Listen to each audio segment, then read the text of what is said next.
welcome back. First thing, I moved. That is why I have a new background, and that's basically where I've been the past couple weeks, is moving, and I still do not have Wi-Fi. It's been about 3 weeks now. And also, I dyed my hair. I decided to change things up. I wanted to do something different with my hair for the past, I don't know, several months. I've kind of been over the blonde, so I went red, and so far I really like it. I know red hair is very high maintenance, but I felt like blonde was even more high maintenance because my natural hair was so dark. We can get into that in a separate video because that's a whole other story on its own. So for today's video, we are going to be talking about my favorite products of 2015. So I decided to just break it up in 2 separate videos because I have so many products to talk about. So this one is going to be over face, and the next one will be over eyes and lips. So basically like my favorite lipsticks and eyeshadows, stuff like that. And it's all going to be a mix of high-end and drugstore. I have a lot of products to talk about. Even just breaking up in these 2 separate videos, I feel like they're each going to be at least 20 minutes long. So hopefully you guys enjoy long videos. Grab a snack and let's get started. So I'm gonna try to keep things in order, but we'll see how it goes. I'm first gonna start off with primers because I have quite a few, and that's already gonna give you an idea of how this video is gonna go. But I have a few favorite primers. So the first one is the NIVEA Men Post Shave Balm. I'm not gonna go too into this because you guys probably have already heard about this thanks to Nikki Tutorials here on YouTube. She's the one that kind of brought this product to life, and ever since then, so many people have been talking about it. I finally picked it up towards the end of the year, and I have been using it literally every single day. But if you guys haven't heard about it, check out Nikki Tutorials. She talks about it all the time. Another good one is the BECCA Blacklight Priming Filter. I absolutely love this primer. I discovered it a couple months ago. I would compare it to something like the L'Oreal Lumi primer. I forgot what it's called. Very similar to this one, but it's just, I don't know, a little bit of a higher quality. It feels a little nicer on your skin, and it just gives your skin a noticeable glow. Like, you could wear this on no makeup days. You could wear this if your skin's looking dull. You can mix it in with a matte foundation. You can just use it so many different ways. So I really enjoy these two. And on days where I just feel like I'm having some texture issues with my skin, I really need to help smooth things out. My favorite has been the one from Makeup Forever. It's their Step 1 Equalizer. This is the smoothing primer. They have an entire range of primers depending on like your skin issues or skin type. And this is just amazing. This is the best kind of pore filling smoothing primer. I don't like to use this all over my face. I just feel like that's a bit too much because it is a thicker primer. But just around like your cheeks, around your nose, anywhere you have larger noticeable pores, this is your guy. Woo! I feel like we are moving fast. Now we are talking about foundations, and I have a couple, 2 drugstore, 2 high-end. My favorite 2 high-end foundations, I'm actually wearing both of these right now. I just figured I would try them out together since they are my favorites. I wanted to see how they worked layered on top of each other because we got a lot of makeup on today. My favorite has to be the Makeup Forever Foundation Stick. Now, I did discover this towards the end of the year, but seriously, this is the foundation for me. I am obsessed with it. I am in the shade Y335 or 127. I'm not sure exactly which is which, but this is a newer foundation. I never tried the old HD, and I haven't tried the Ultra HD liquid foundation. This has been the only one I've tried, and I am in love with it.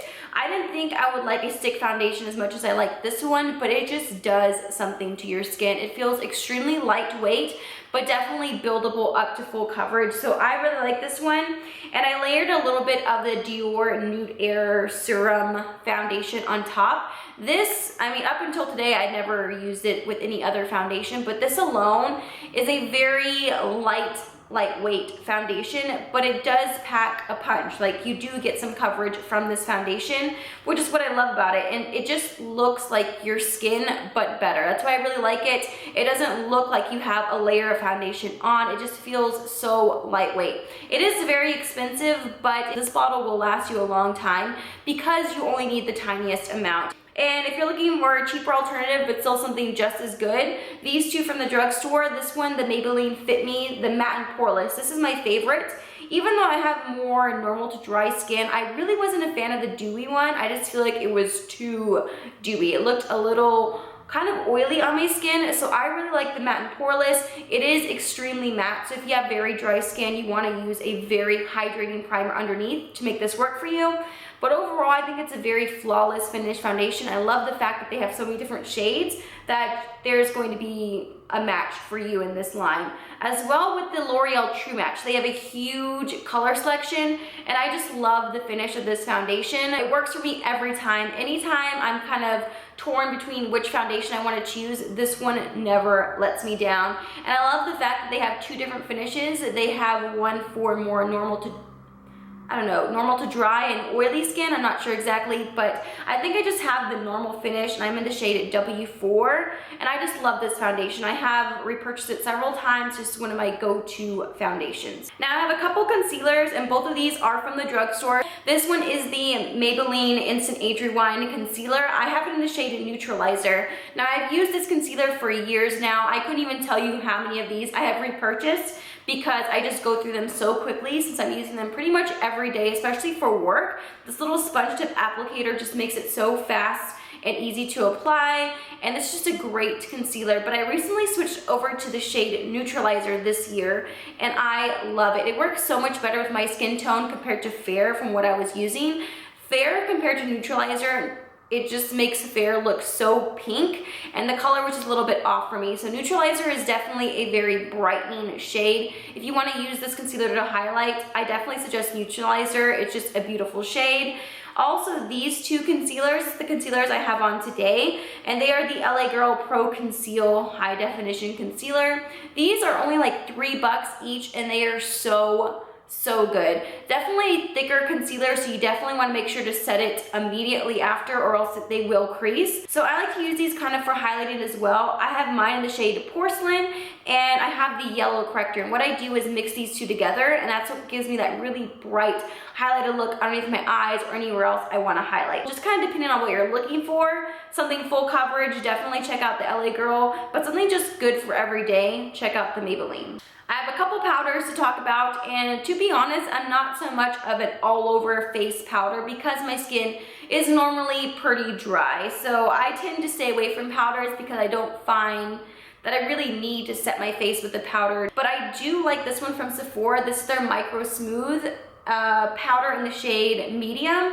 I believe this is a powder foundation. I could be wrong. I just use it to lightly set my foundations, what I use today. And the reason I got into kind of setting my face is because I found that my bronzer was looking a little bit blotchy, and I find that if I just use a light layer of powder all over my face, the bronzers and everything else just glides on a lot smoother, which makes perfect sense. I don't know why I wasn't doing that before, but I really like this one because it has more, I don't want to say luminous finish because it's hard to say that a powder gives you a luminous finish, but it's not completely matte. So if you have more on the dry skin, normal to dry, you're gonna really like this because it doesn't completely matte you out and make you feel super dry. And you guys already know, if you watch my videos, I pretty much talk about this in every video it seems like, and these are the NYX powders.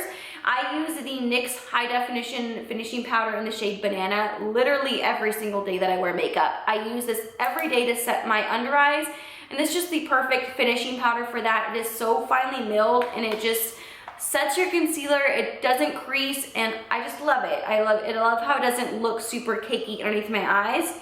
And when I want to take that extra step and do like baking, or I really want to go all out with the under eye highlight, I like to use the color correcting powder in the shade Banana. Now this is a loose powder, something similar to like the Ben Nye banana powder, but cheaper and better. I love this stuff, especially if you're around my skin tone or lighter and the banana powder is just too yellow for you. This is a really good alternative because it's a little bit more of a pale yellow. It just looks so nice underneath your eyes, and I'm really upset because I cannot find any stores that sell this anymore. I'm gonna have to order it online. I've literally probably gone through at least 5 or 6 of these just this year, and at least 10 of these. I go through them so quickly because I use them every day, and these are just like my holy grail powders right here. I just don't find the need to purchase anything else that's high-end. These get the job done. I have to mention is the Kat Von D Shade and Light palette.